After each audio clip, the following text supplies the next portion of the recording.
Bonjour à tous. Donc, nous commençons maintenant voilà, la deuxième partie de notre cours. Aujourd'hui, vous savez, le cours de vendredi, comme j'ai déjà dit, c'est une déconstruction. Aujourd'hui, on essaye de construire quelque chose.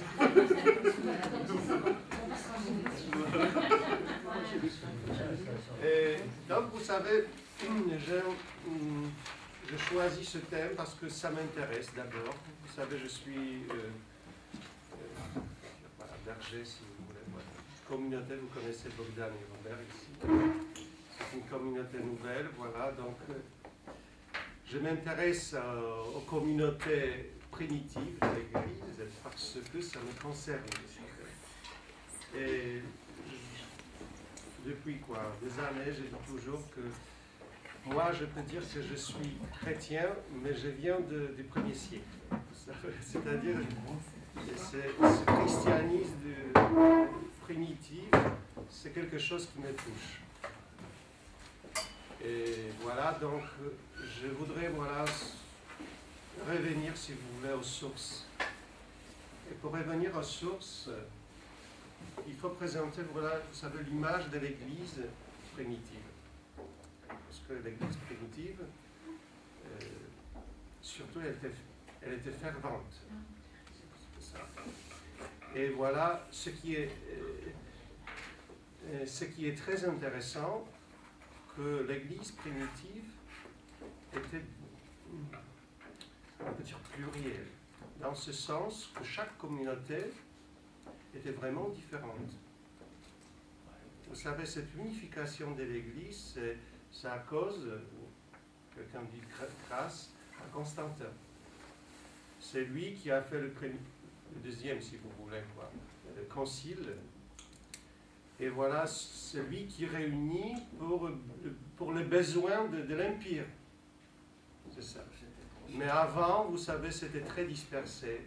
Chaque communauté gardait ses rites, ses façons de prière, son style de vie, sa structure même, vous savez, sa structure de supérieur, de berger. Donc c'est très intéressant. Vous verrez, parce que chaque fois, pour chaque notre rencontre, je voudrais prendre une communauté. Et d'abord, il faut prendre la communauté de qui? De Jésus, c'est-à-dire des apôtres. D'accord, aujourd'hui. Donc je voudrais vous présenter cette communauté que les textes, je vous connaissais très bien parce que vous avez entendu plusieurs fois dans l'Église ces textes. Mais je voudrais jeter la lumière qui est la mienne, la lumière sur ces textes. Parce que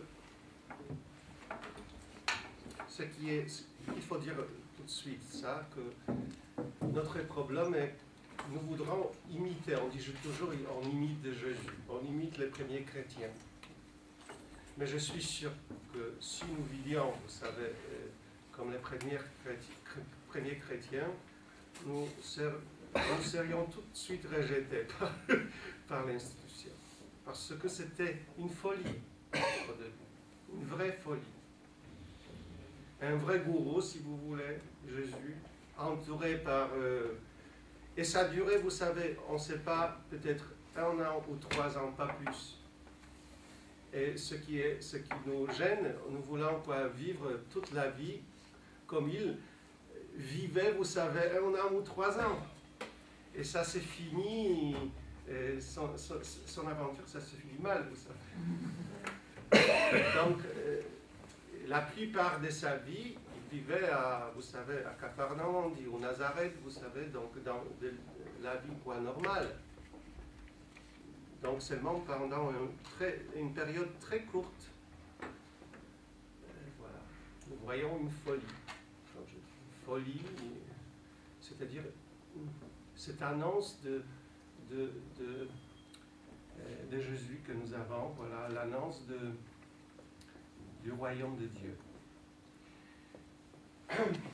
Donc, d'abord, Jean le Baptiste. La relation ce qui est choquant dans la Bible, dans le Nouveau Testament, que vous avez Jean le Baptiste et vous avez Jésus.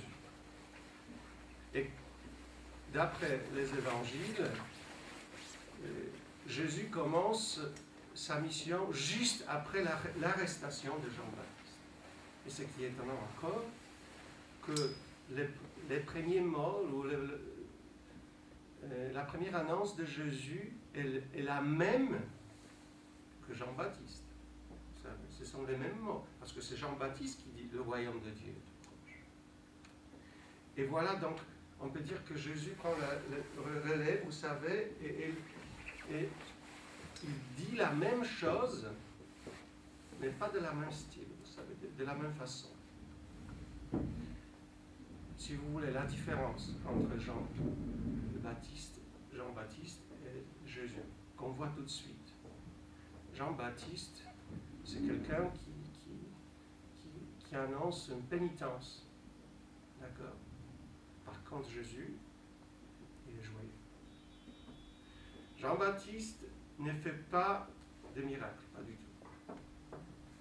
Comme nous voyons Jésus, il fait des miracles. Qu'est-ce que nous avons là? Jean-Baptiste est toujours dans un endroit, c'est-à-dire près de Jourdain, il baptise. Jésus, il bouge. On vient à Jean-Baptiste, mais c'est Jésus qui vient aux gens. Vous comprenez? Le message est le même parce que ce que Jésus dit, il annonce le royaume de Dieu, mais il utilise les paraboles. Et chaque parabole, presque chaque parabole, commence par le royaume de Dieu est semblable à, vous savez. Et c'est comme ça. Donc il explique cette réalité des royaumes de Dieu. Donc vous voyez, mais il est touché. Ce qui est intéressant, parce que c'est le rapport entre Jésus est vraiment très caché dans la Bible. Parce qu'il y avait un grand problème. Il faut savoir, un grand problème. Parce qu'il y avait toujours des disciples de Jean-Baptiste. Dans les Actes des Apôtres, on voit même une rencontre avec Paul et des disciples de Jean qui sont déjà vivants, qui savent rien sur Jésus. Et aujourd'hui, on pense qu'il y avait une tension entre ces deux groupes. Donc, d'abord, et aujourd'hui, on pense... C'est-à-dire, on pense, moi je pense comme ça, je peux dire, voilà, parce qu'il y a plusieurs exégètes, plusieurs théologiens, que Jésus est sorti de ce milieu. Vous savez? Parce que nous avons deux versions du début de sa mission, des vocations, si vous voulez, des vocations, de l'appel aux apôtres. La première version, nous avons chez Synoptique. Comme je dis, chez les synoptiques, vous connaissez, voilà, c'est Marc, Matthieu, c'est Luc, d'accord? Et nous avons une autre version chez Jean, d'accord? Et en général, on pense que les synoptiques, Marc, Luc, Matthieu, sont plus historiques que Jean. D'accord? Parce que, d'abord, Jean est le dernier, vous savez, il y a beaucoup de théologie. On voit tout de suite, c'est un évangile différent, Jean. Mais dans ce cas, moi je pense, il y a des exceptions qui nous étonnent. Par exemple, par rapport à la mort de Jésus, mais aussi ici. Moi je pense que Jean, dans ce cas, c'est-à-dire dans ce cas des vocations des apôtres, il est plus proche de l'histoire que les synoptiques. Pour vous rappeler, je peux lire les textes parce que vous connaissez très bien, donc seulement je vous rappelle ces textes. Les vocations des apôtres chez les synoptiques, c'est comment? Par exemple, passant le long de la mer de Galilée, c'est Marc. Moi, je peux vous dire, pour écrire, pour que vous sachiez. C'est Matthieu 4, Voilà. Vous connaissez, voilà. Passant le long de la mer de Galilée, Jésus vit Simon et André, le frère de Simon, en train de jeter les filets dans la mer, car c'était des pêcheurs. Il leur dit, venez à ma suite, je vous ferai devenir pêcheurs d'hommes. Voilà. Aussitôt, laissant leurs filets, ils le suivirent. Jésus avança un peu et il vit Jacques, fils de Zébédée, et son frère Jean, qui était dans la barque et répétait les filets. Et réparait les filets. Aussitôt, Jésus les appela. Voilà, donc vous avez quatre apôtres qui veulent suivre Jésus. D'accord? Dans la version de Saint Luc, ça c'est plus développé. Ce qui est très important ici, parce que vous savez, il y a une petite histoire ici. Ça c'est, vous savez, 11 versets ici. Jésus, voilà, il vit deux barques qui se trouvaient au bord du lac. Ce que vous connaissez, puis voilà, Jésus monta dans une des barques qui appartenait à Simon et lui demanda de s'écarter un peu du rivage. Puis il s'assit de la barque et enseignait les foules. Quand il eut fini de parler, il dit à Simon, avance au large et jetez vos filets pour le pour la pêche. Simon lui répondit, Maître, nous avons peiné toute la journée, toute la nuit, sans rien prendre, mais sur ta parole, je vais jeter les filets. Et l'ayant fait, ils capturent une telle quantité de poissons que leurs filets allaient se déchirer. Ils firent signe à leurs compagnons de l'autre barque de venir les aider. Ceux-ci vinrent, et ils remplirent les deux barques à tel point qu'elles s'enfonçaient.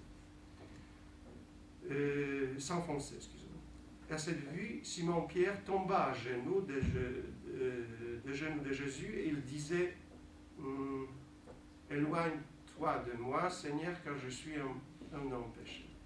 En effet, un grand froid, etc. Jésus dit à Simon, sois sans crainte, désormais ce sont des hommes que tu prends. Ce que vous connaissez très bien. Vous voyez que cette version de Luc est plus développée. Parce que ça, donc, la vocation, d'après les synoptiques, parce que la version de Matthieu est comme la version de... C'est Matthieu, j'ai dit. Non, excusez-moi. Et Marc, c'est... Voilà. Parce que c'est la même. Vocation, vous ne voulez pas dire l'appel? Comment? Quand vous dites vocation... Voilà, l'appel. Voilà. Vous savez, parfois, parce qu'en polonais, on dit vocation, donc voilà. L'appel, d'accord. Parfois, c'est pas pareil, je sais quoi, il y en a le même mot et c'est pas pareil. Donc, je utilise à la polonaise. Donc, voilà, ça c'est le texte le plus développé. D'accord? Ce qui nous étonne. Donc, vous voyez quoi? Jésus qui marche, qui convoque, vous savez, qui appelle. Ils sont chez eux, les apôtres, c'est-à-dire les disciples sont chez eux, ils travaillent, mais ils sont prêts à quitter tout, d'accord? Mais prenez Jean.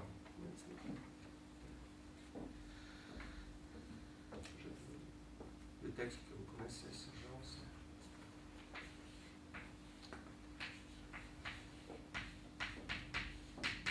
D'accord? Le lendemain encore, c'est juste après le baptême de Jésus, qui n'est pas décrit, ce qui est étonnant, chez Jean. C'est-à-dire dans des autres évangiles, vous avez Jean-Baptiste qui baptise Jésus, mais chez Jean, non. Et pourquoi? Ben voilà, ça nous montre cette tension que je vous ai dit. C'était un problème, un embarras pour les apôtres et pour les disciples de Jésus. Parce que ça donnait une apparence, vous savez, que Jean-Baptiste peut être supérieur que Jésus, vous comprenez? Donc il faut éviter cette scène gênée. qu'il y avait une tension entre deux groupes. Vous savez, il faut, même si les synoptiques se débrouillent autrement, comment? Voilà, c'est vrai que Jean-Baptiste baptise, vous savez, Jésus, mais voilà, il y a la voix, il y a d'or, mais il ne veut pas parce qu'il s'humilie, vous savez, il y a des moyens, voilà, pour montrer quand même ce Jésus qui est supérieur. Parce que c'est un problème, ça se voit tout de suite, il y a un problème entre ces deux groupes. Donc, écoutez maintenant. Le lendemain, encore, Jean se trouvait là avec 2 de ses disciples. Posant son regard sur Jésus, qui allait, venait, il dit, « Voici l'agneau de Dieu. » Les 2 disciples entendirent ce qu'il disait et ils suivirent Jésus. Se retournant, Jésus dit qu'il les suivait et il leur dit, « Que cherchez-vous » Ils lui répondirent, « Rabbi », ce qui veut dire « maître », où demeures-tu? Il leur dit, « Venez et vous verrez. » Ils allèrent donc, ils virent où il demeurait, et ils restèrent après de lui ce jour-là. C'était vers la 10e heure. André, le frère de Simon-Pierre, était l'un de ses disciples, qui avait entendu la parole de Jean et qui avait suivi Jésus. Il trouve d'abord Simon, son propre frère, et lui dit, « Nous avons trouvé le Messie », ce que veut dire Christ. André amena son frère à Jésus. Jésus posa son regard sur lui et dit, « Tu es Simon, fils de Jean, tu t'appelleras Képhas », ce qui veut dire Pierre. Une autre histoire. Vous voyez, une autre complètement. Ils ne sont pas chez eux, ils ne sont pas pécheurs. Ils sont disciples, vous savez, de Jean, Pierre et André. Vous voyez. Déjà, ils sont, voilà, convoqués, si vous voulez appeler, mais voilà, par Jean. Ils vivent là-bas. Jésus habite là-bas aussi, ou je ne sais pas, parce que ce n'est pas montré, voilà. Mais ce n'est pas quelqu'un qui est venu, qui se promène, vous savez, près de lac. Voilà. Ce qui nous étonne, vous savez, nous avons une autre histoire, complètement différente. D'accord? Et on se pose, voilà, la question, quelle histoire est vraie, historiquement? Parce que vous savez, dans les évangiles, on a toujours des histoires qui sont théologiques et des histoires qui sont historiques. Voilà. C'est-à-dire parce que pour eux, ce sont des gens primitifs. Pour eux, créer une histoire, créer une théologie, c'est-à-dire créer une histoire. C'est toujours comme ça. Vous savez, ce n'était pas des traités théologiques qu'ils font. Ils font des histoires. Ils enseignent par des histoires. C'est leur façon. Ça nous étonne parce que nous savons écrire comme ça, mais par exemple, si vous voulez, chez Jean, vous avez des mots qu'on ne peut pas trouver dans des autres évangiles. Mais bien sûr, c'est une théologie de la communauté de Jean. Parce que ce sont, vous savez, des sermons de Jésus qui durent 20 minutes. Il n'y avait pas d'appareil d'enregistrement, ce n'était pas possible. Bien sûr, c'est une construction théologique. Voilà. Et c'est normal, quand vous lisez par exemple Platon, qu'est-ce qu'on lit? On lit on dit voilà, des dialogues, c'est ça, les dialogues de Platon, et qui parle dans ce dialogue? C'est toujours Socrate qui parle. Mais nous savons que c'est Platon, c'est pas Socrate. Même si c'est Socrate, c'est Platon, vous comprenez? Et c'est pareil, on met dans la bouche de quelqu'un pour prononcer, voilà, bien sûr ça vient de Socrate, parce que c'était son maître, vous savez, donc c'est voilà, c'est une continuation, si vous voulez, mais c'est pas Socrate lui-même, d'accord? Donc dans ce sens, voilà, il faut connaître ce genre littéraire, voilà, que nous avons ici, d'accord? On a quoi? Des histoires comme ça. Et si nous cherchons l'histoire, parce que l'histoire nous intéresse, pas la théologie, pas tout à fait maintenant, parce que je pense pour comprendre Jésus, il faut aussi toucher l'histoire, pas seulement la théologie. C'est-à-dire la théologie, parce que la théologie, c'est la réflexion sur Jésus après sa mort et sa résurrection. Parce que cette lumière de la résurrection change tout. Si vous racontez une histoire en oubliant quoi, ou en ne sachant pas la fin, vous ne savez pas ce qui est important ou non.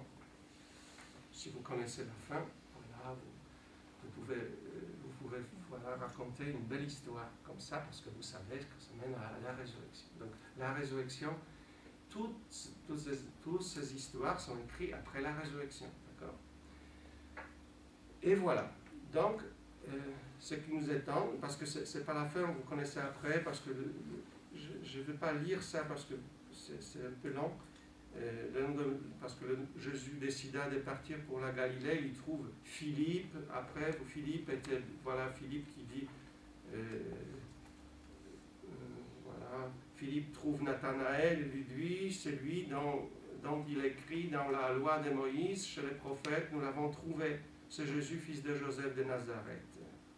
De Nazareth peut-il sortir quelque chose de bon? Vous connaissez ce texte, voilà. Mais ce qui est étonnant, je répète, l'histoire que nous avons chez Jean est différente de l'histoire chez Simon. Comment peut-il expliquer? D'après moi, c'est plus... Si je lis ce texte, d'après moi, ces textes des synoptiques sont plutôt logiques. C'est étonnant parce que très souvent, c'est au contraire. Plutôt Jean est plutôt logique. Mais ici, vous savez, c'est plus probable si vous voulez.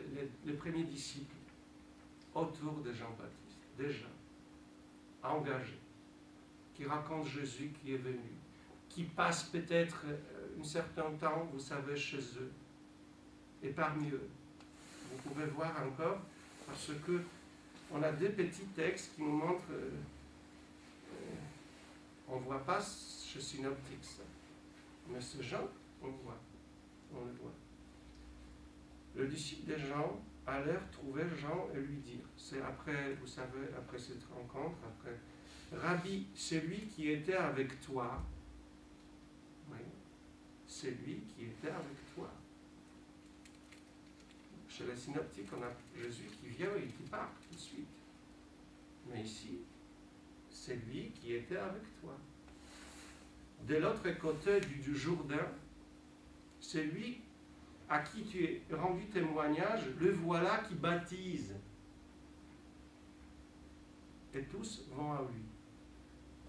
Une jalousie, mais vous comprenez quoi? Donc nous voyons deux groupes déjà, d'accord? Autour de Jean-Baptiste, et l'autre groupe qui se crée autour de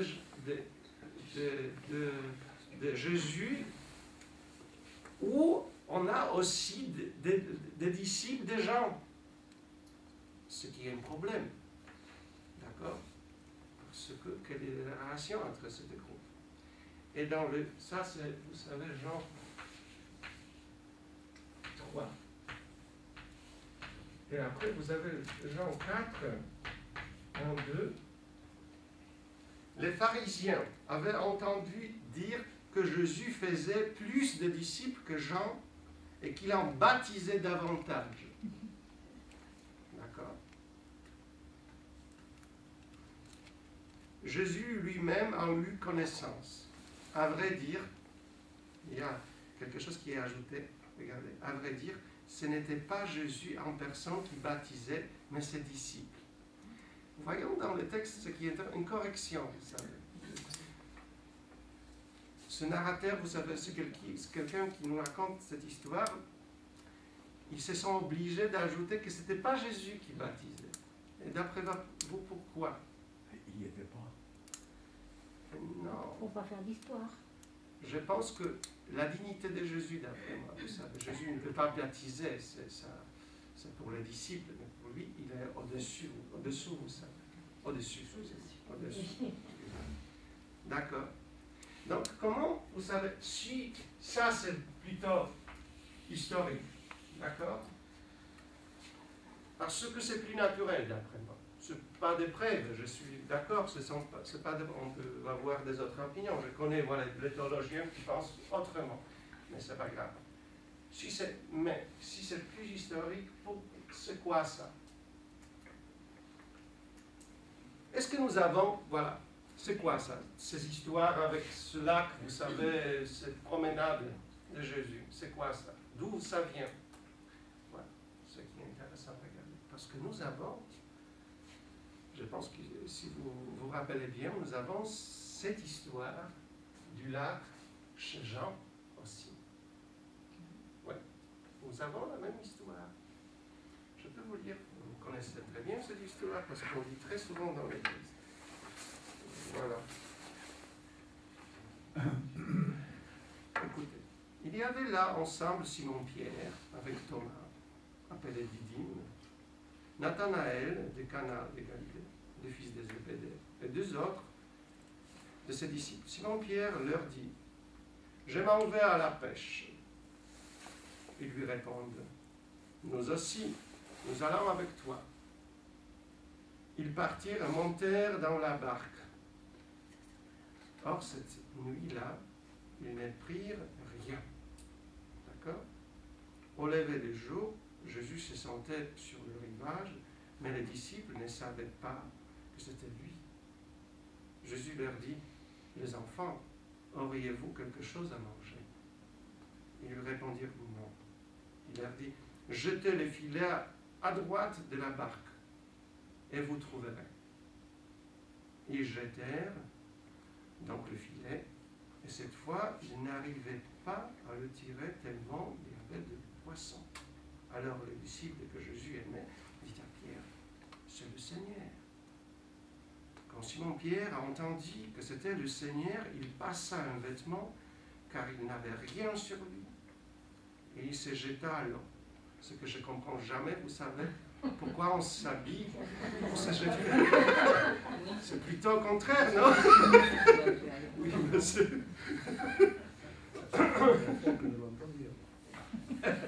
C'est drôle, ça. Les autres disciples arrivèrent en barque, traînant le filet plein de poissons. La terre n'était qu'à une centaine de mètres. Histoire pareille. Et vous savez, après, vous avez ce discours, ce dialogue entre Jésus et Pierre, vous savez, par rapport à la trahison, vous savez. Voilà. Est-ce que tu m'aimes? Voilà, vous connaissez ça. Et après, chaque fois, sois le berger de mes brebis, vous savez. Donc, et on peut dire que ça s'est fini de la même façon. Jésus disait cela pour signifier par quel genre de mort Pierre rendrait gloire à Dieu. Sur ce mot, il lui dit, « Suis-moi ». Donc nous avons cet appel, mais ça se passe quand? Après la résurrection, d'accord? Voilà, donc nous avons la même histoire, pas la même tout à fait, mais vous savez, voilà, semblable, d'accord? Mais après la résurrection. Donc, qu'est-ce qu'on peut penser? Voilà. Une hypothèse, si vous voulez. Donc, moi, je vous note, parce que si vous voulez suivre, c'est bien. Voilà.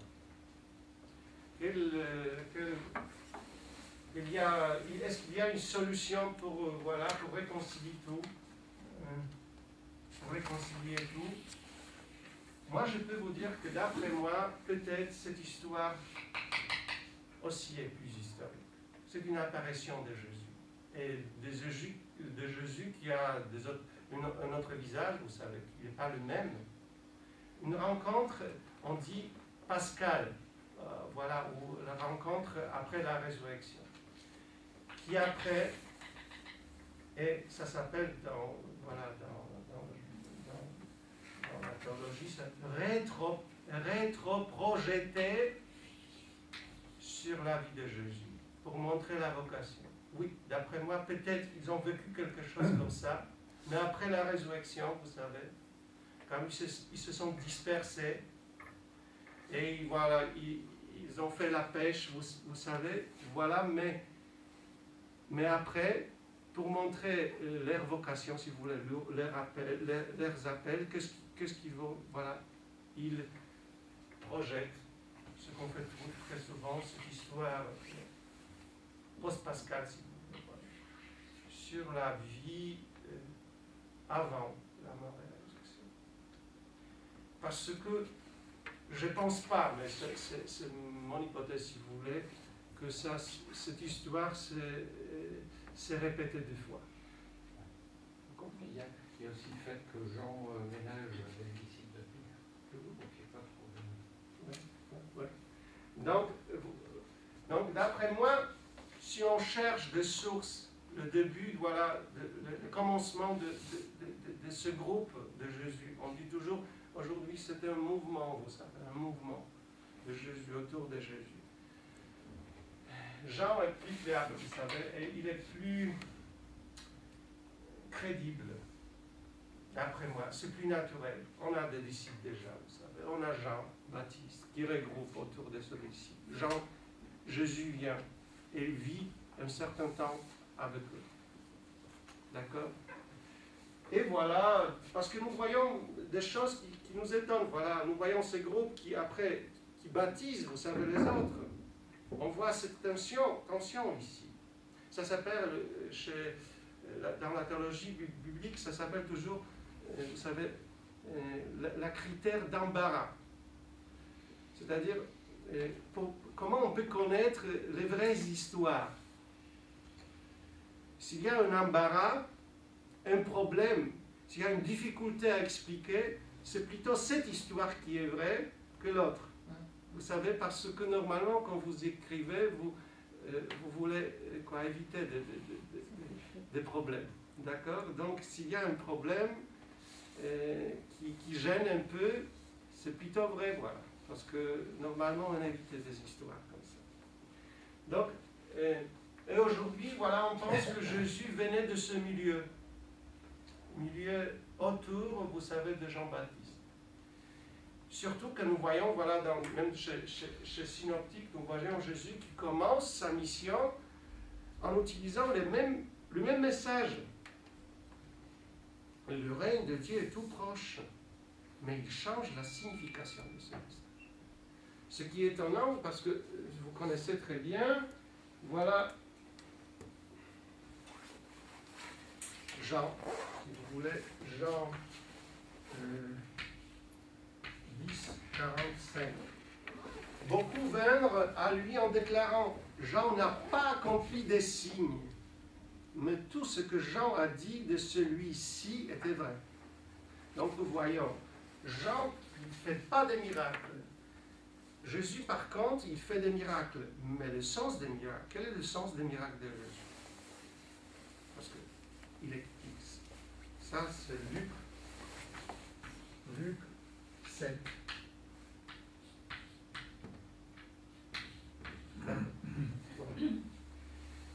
Et cette parole sur Jésus s'est répandue dans la Judée entière et dans toute la région. Les disciples de Jean le Baptiste annoncèrent tout cela à leur maître. Alors Jean appela 2 d'entre eux et les envoya demander au Seigneur, es-tu celui qui doit venir ou devons-nous en attendre un autre? Arrivés près de Jésus, ils lui dirent, Jean le Baptiste nous a envoyé te demander, es-tu celui qui doit venir ou devons-nous en attendre un autre? Vous savez pourquoi? Parce que lui, il est en prison déjà. Si Jésus est le Messie, pourquoi il est en prison? Ça, c'est une question qui se pose toute seule. D'accord? Parce que si le Messie est venu, qu'est-ce que j'ai fait ici en prison? Il doit me libérer, d'accord? Donc, est-ce que c'est un vrai Messie ou non? C'est Jean-Baptiste qui pense comme ça, et les disciples de Jean-Baptiste aussi. Donc, ils viennent à Jésus en demandant, est-ce que tu es vraiment le Messie? Si tu es venu, c'est pour nous libérer, mais Jean, il est en prison. Donc, ce qui se passe. Voilà. Est-ce que c'est ça? Et Jésus, à cette ère, Jésus guérit beaucoup de gens de leurs maladies, et de leurs infirmités et des esprits mauvais dont ils étaient affligés. Et beaucoup d'aveugles, et à beaucoup d'aveugles il accorda de voir. Puis il répondit aux envoyés: allez annoncer à Jean ce que vous avez vu et entendu. Les aveugles retrouvent la vue. Les boiteux marchent. Les lépreux sont purifiés. Les sourds entendent. Les morts ressuscitent. Les pauvres reçoivent la bonne nouvelle. Heureux celui qui ne trébuchera pas à cause de moi. Ça, c'est une réponse géniale. Parce que Jean-Baptiste, dans le message de Jean-Baptiste, il utilise toujours Isaïe. Toujours. Il parle par Isaïe. Ce sont la prophétie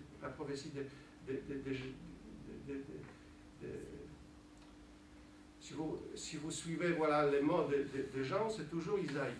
Isaïe. Et maintenant, c'est Isaïe qui se réalise.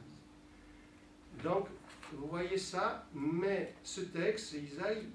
Donc, vous savez, Jésus rappelle à Jean-Baptiste, regarde, ça se passe. Ça se passe. La prophétie d'Isaïe se réalise. Et plus que chez toi. Parce que chez lui, pas de miracle. Ici, ce sont des miracles.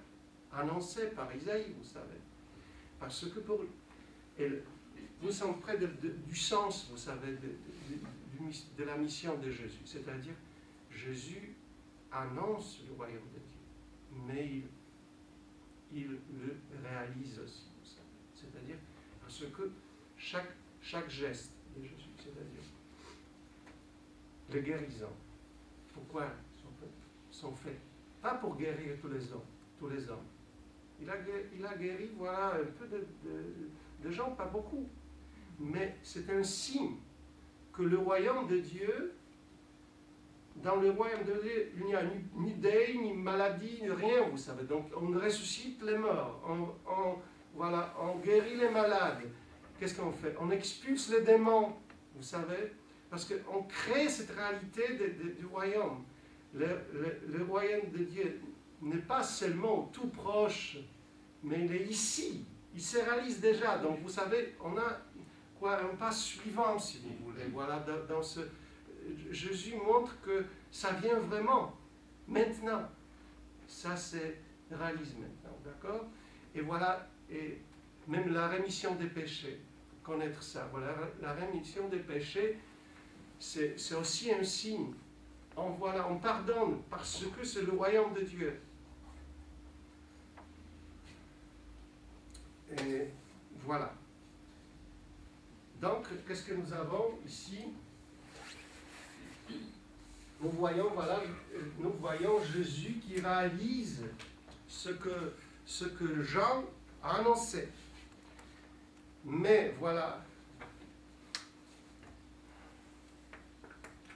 ça se passe d'une façon étonnante pour Jean-Baptiste. Parce que vous savez, le premier martyr, c'est lui. Il ne comprend rien. Parce que, voilà, pour eux, le royaume de Dieu, c'est voilà, quelque chose de joyeux. Voilà, c'est pas la mort. Donc, c'était difficile, je pense, pour lui et pour les apôtres. Je ne sais pas si vous connaissez l'histoire des disciples de Jean-Baptiste, est très, très intéressant. Je ne suis pas préparé pour vous raconter l'histoire, mais on les trouve toujours en Irak, vous savez. Déjà, après 10 000 ans, il y a des baptisseurs, vous savez, qui baptisent les gens comme Jean-Baptiste, déjà en Irak. Bien sûr, il y a des choses qui sont ajoutées, parce qu'après 10 000 ans, vous savez, mais ça c'est étonnant, c'est une communauté qui existe déjà. Donc, les disciples des gens, ce n'est pas seulement l'histoire, vous savez, ce n'est pas le passé, c'est un petit groupe, d'accord, toujours persécuté, voilà. Ça, parce que ça, c'est pas un terrain voilà, facile là. Mais on a j'ai oublié comment il s'appelle maintenant. je vois ça, on peut trouver sans problème. Il y a un nom pour eux, et un nom pour l'appel aimé. Voilà, il y a un groupe de baptiseurs, voilà, qui sont en Irak toujours. Je ne sais pas, parce qu'aujourd'hui, dans l'Irak, il y a des problèmes. Je ne sais pas, aujourd'hui, c'est pas... Il y a 10 ans, oui. D'accord. D'accord. Donc, vous voyez un peu le commencement. D'accord. Ce que nous montre, parce que ce qui nous montre, voilà, un peu... Moi, je préfère expliquer comme ça, c'est-à-dire, voilà, d'après moi, ça s'est passé autour de Jean-Baptiste. Et ça, ce sont des schémas, ça s'appelle, en théologie, on dit les schémas théologiques, vous savez, un schéma qu'on utilise, l'évocation, c'est schématique, voilà. C'est drôle à dire, vous savez maintenant, parce que si j'ai vécu un appel, moi, personnellement, ce sont les synoptiques, l'histoire des synoptiques, pour moi, c'était vraiment très importante, parce que c'est comme ça que moi, personnellement, j'ai vécu mon appel.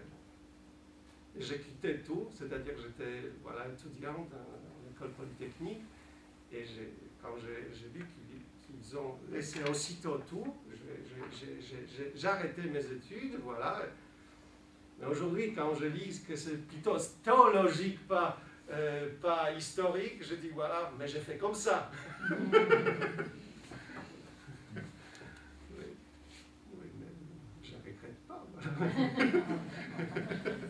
Mais c'est comme ça, parce que bien, j'ai fait... Ouais, non. J'ai fini l'année que j'ai commencé, vous savez, c'était pas comme ça. C'était pas à ce moment, voilà. J'ai arrêté, j'ai fini, voilà, je me suis décidé, donc c'était pas comme... C'est pas naturel, vous savez. Suivez-moi, voilà, ils ont quitté tout, voilà. Mais ça montre quelque chose, mais ça c'est plutôt théologique. Il faut faire tout de suite, il faut se décider tout de suite. Mais ça c'est plus naturel d'après, plus historique. Voilà, vous voyez un groupe autour de Jean-Baptiste, après Jésus qui est venu. Si Jésus était, ça c'est une bonne question, si Jésus était un disciple de Jean-Baptiste, un vrai disciple, on ne sait pas. Le fait, même si, oui, ça doit être caché, voilà, parce que ça, c'est un embarras. Un problème. S'il y avait des groupes, il faut montrer, comme je vous ai dit, une supériorité, voilà, de Jésus. Et dans chaque évangile, vous avez un essai d'expliquer, non, voilà, même si Jean-Baptiste a baptisé Jésus, mais Jésus était plus grand quand même. Comprenez? Est-ce qu'on ne peut pas faire une autre hypothèse en disant que les deux sont vrais? C'est-à-dire que les deux sont vrais. Comment vous pouvez accorder ça? C'est-à-dire que dans un premier temps, il y a eu le baptême de Jean, et ouais. où Jean et Jésus a rencontré les disciples. Et puis après, ils sont retournés dans leur pays, en Galilée. Et là, il y a eu la deuxième rencontre, mais Jésus les connaissait déjà à ce moment-là, parce qu'il les avait déjà rencontrés auprès de Jean. Mais vous savez, dans ce texte ici, on ne voit pas qu'il le connaît. On ne voit pas très souvent. Ah. C'est-à-dire, il parle... On ne suit pas n'importe qui quand même. Il les appelle. Vous savez, mais... Il les appelle quand même. Donc peut-être qu'il les avait déjà rencontrés avant. Pour qu'ils le suivent comme ça, il fallait bien que... On ne suit pas n'importe qui. Moi, je faisais quelque chose. Je disais aux enfants, faites gaffe quand même. On ne va pas derrière n'importe qui vous appelle. Ils les connaissaient, c'est pas possible. Non, Enfin, bon. Oui, mais je ne sais pas. Peut-être. Je ne suis pas tout à fait convaincu, mais je vous donne une hypothèse, je ne sais pas. Le pays. Comment Sans être très affirmatif, il me semble que Jean-Baptiste lui-même a dit « Voici le Messie », en parlant de Jésus. Oui, mais est-ce que c'est le texte historique ou théologique? Dans les Actes des Apôtres ou dans les Évangiles. Oui, mais ça ne prouve rien, vous savez, parce que Ça nous montre que la conscience de l'auteur de cet évangile était comme ça, vous savez, montrer la supériorité de Jésus. Ouais, d'accord. Mais est-ce que c'est le fait? Si vous prenez toute l'histoire du baptême, Marc, Matthieu, Luc et Jean, vous voyez tout de suite de la différence. Ouais. Même il y a une évolution là-bas. C'est-à-dire, chez Marc, c'est pas très évident qui est plus grand. Chez Matthieu et Luc, c'est Jésus. Voilà, c'est montré tout de suite que Jésus, mais chez Matthieu et Luc, c'est Jean-Baptiste qui baptise, vous savez, Jésus, d'accord? Mais après, il y a, voilà, cette scène, vous savez, fameuse, voilà, le ciel se déchire, voilà, d'accord. Mais ce qui est étonnant, c'est Jean qui est le plus jeune, voilà, c'est le plus récent, d'accord, l'évangile. On n'a pas de baptême de Jésus. Prenez le texte, il n'y a pas. Oui, Ils ont effacé même cette scène parce que ça gênait. Vous comprenez? Ça gênait. Il n'y a pas la scène. Comment? Chez Jean, Oui. il n'y a pas la dernière fois. Oui. Donc nous voyons qu'il y a une évolution, vous savez, des pensées. D'accord? Une évolution. Et Jean qui réfléchit, c'est-à-dire l'auteur, parce qu'il y a plusieurs auteurs de Jean. On dit Jean, mais nous voyons qu'il y a plusieurs. Mais on peut dire, voilà, ce qui est intéressant, cette communauté, parce qu'aujourd'hui, on dit très souvent que chaque évangile vient, vous savez, d'une communauté. D'accord? La communauté de Saint-Jean, qui est très intéressante, quand même, cette communauté. Dans cette communauté, une réflexion très théologique. Et voilà, et un travail théologique aussi. Ils veulent montrer, voilà, cette supériorité de Jésus, même pour effacer quelques scènes qui font un embarras, un vrai embarras. Parce que voilà, quand vous dites, parce que dans les actes des apôtres, vous voyez le groupe de Jean-Baptiste, de disciples qui sont déjà, voilà, actifs. Oui, ça y est, là. Qu'est-ce que vous avez? Dans l'évangile de Jean, j'ai vu l'Esprit descendre tel une colombe venant du ciel et demeurer sur lui. Et moi, je ne le connaissais pas, mais celui qui m'a envoyé baptisé dans l'eau, celui-là m'avait dit, celui sur qui tu verras l'Esprit descendre et demeurer, c'est lui qui baptise dans l'Esprit Saint. Ça veut dire donc qu'il a bien baptisé? Non, c'est pas évident. Il n'y a pas de cette scène. Regardez, il n'y a Oui, pas cette scène de baptême.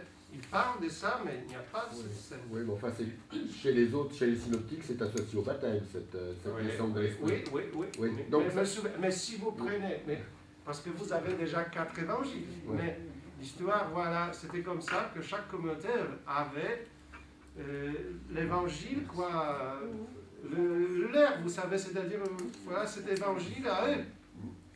Et on ne lisait pas, voilà, 4 évangiles. Donc, ce qui est intéressant, si vous prenez, ce n'est pas une habitude que nous avons, parce que nous connaissons déjà 4. Mais l'histoire nous montre que chaque communauté avait leur évangile. Non, ils connaissaient seulement cet évangile. C'était l'enseignement officiel de cette communauté. Et ce qui est intéressant, essayez, parce que ce n'est pas facile pour nous, parce qu'on connaît déjà 4, mais de lire un évangile, par exemple l'évangile de Jean, en oubliant des autres évangiles. Vous comprenez, c'est un peu difficile, parce que vous dites, ah voilà, c'est des synoptiques, mais voilà, mais cette communauté de Saint-Jean, peut-être, voilà, je pense qu'ils avaient quoi, un évangile. Peut-être, nous avons des textes que peut-être les auteurs de cet évangile connaissent déjà des autres évangiles, mais peut-être c'est seulement ces auteurs, mais pas toute la communauté. Il ne faut pas projeter notre situation d'aujourd'hui, vous savez, quand nous avons la Bible, d'accord, sur l'histoire de l'Église, parce que ça c'est 3e, 4e siècle, vous savez. C'est pas un cadeau du ciel, vous savez. C'est formé par l'Église, d'accord. Et ce sont ici des lettres, si vous voulez, normales de Saint Paul, pas des lettres, vous savez. Il ne savait pas qu'il était inspiré. Voilà.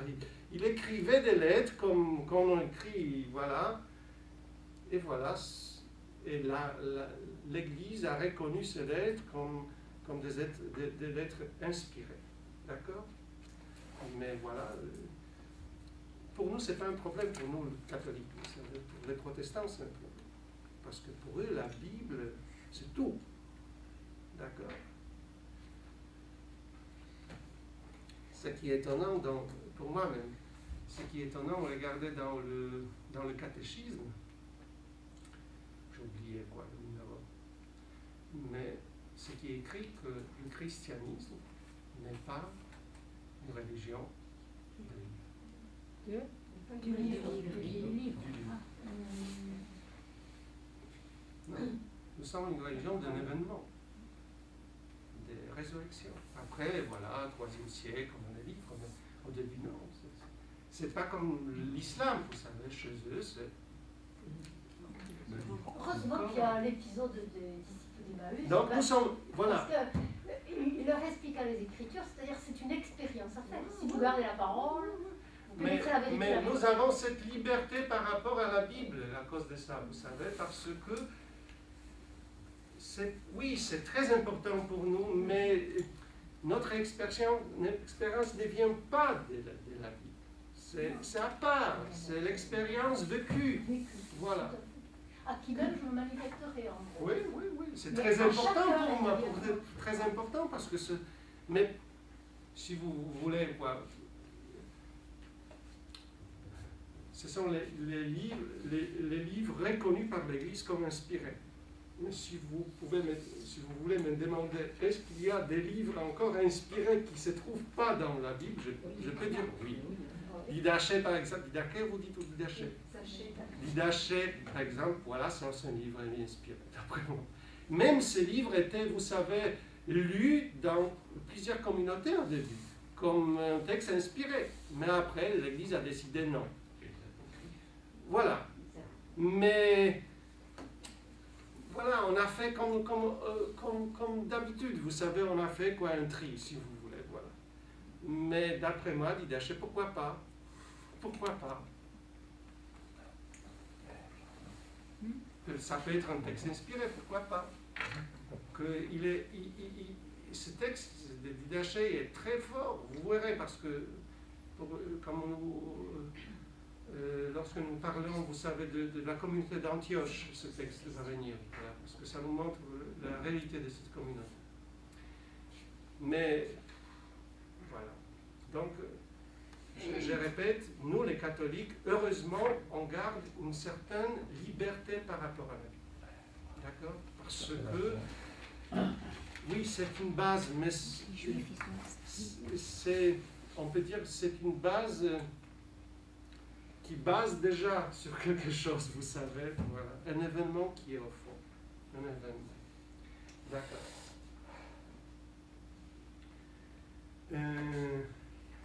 Et maintenant, je voudrais vous décrire un peu ce groupe, d'accord, d'une façon un peu sociologique, pour que vous compreniez, voilà, la structure de ce groupe autour de Jésus. Qu'est-ce que nous avons d'abord? On a ce qu'on appelle 12, d'abord.